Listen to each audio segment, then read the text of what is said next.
தமிழகத்தில் that is கடந்த 24 மணி நேரத்திலே தமிழகத்தில் ஒரு சில இடங்களில் மழை பெய்துள்ளது.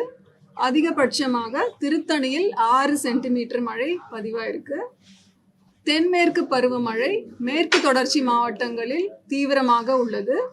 நீலகிரி, கோவை, தென்காசி, திருநெல்வேலி மற்றும் கன்னியாகுமரி மாவட்டங்களில் பெரும்பாலான இடங்களில் மழை பெய்துள்ளது.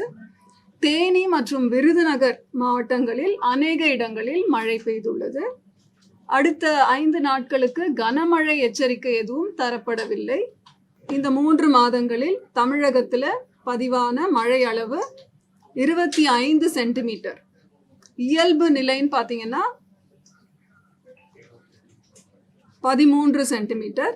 ஸோ இயல்பை விட 97 விழுக்காடு அதிகமாக இந்த கோடை பருவ காலத்திலே மழை அளவு பதிவாயுள்ளது. மாவட்ட வாரியா பார்த்தீங்கன்னா இந்த பிக்சர்லேயே நல்லா தெரியும். இயல்பை விட மிக அதிகமான மழை பொழிவு 31 மாவட்டங்களிலே பதிவாயிருக்கிறது. பதிவான மழை அளவு தமிழ்நாட்டுக்கு 245.6 மில்லிமீட்டர், இயல்பு மழை 124.9 மில்லிமீட்டர், இயல்பை விட 97% அதிகம்.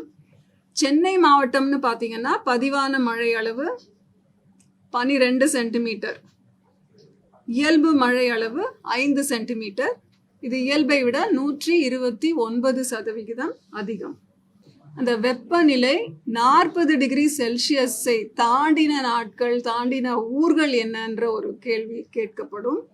அது பார்த்தீங்கன்னா இங்கே இந்த 3 மாதங்களில் வேலூர் மாவட்டத்தில், வேலூர் இடத்துல 16 நாட்கள் 40 டிகிரி தாண்டி பதிவாயிருக்கு. அடுத்தது கரூர், பரமத்தியில் 10 நாட்கள். ஆனால் அதிக வெப்பம்னு பார்த்தீங்கன்னா இந்த ஊர்லேயே ஈரோடுல 15 மே 41.2 டிகிரி செல்சியஸ் பதிவாயிருக்கு.